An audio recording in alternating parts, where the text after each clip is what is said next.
Hi guys, welcome to Simply Scuba. Here we have the Ammonite Goodman Handle. So this is a traditional style Goodman handle. It's adjustable with these two little sort of bolts on each side, so you can adjust the height depending on the size of the gloves that you're going to be wearing.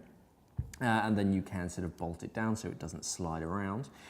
This is a very secure handle. Again, you've got two more bolts and they're going to hold onto this section, this metal section that's going to clamp your head or your torch in position.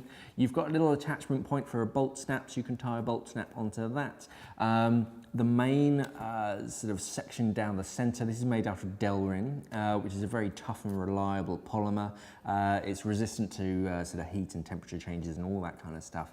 Very, very tough as well. The main handle, that's made out of anodized aluminium, so it's nice and light, but very strong and of course corrosion resistant. So very handy, especially if you have umbilical torches. Just means that you can sort of use your torches while still being hands-free. This is the Ammonite Goodman Handle. Thanks for watching and safe diving.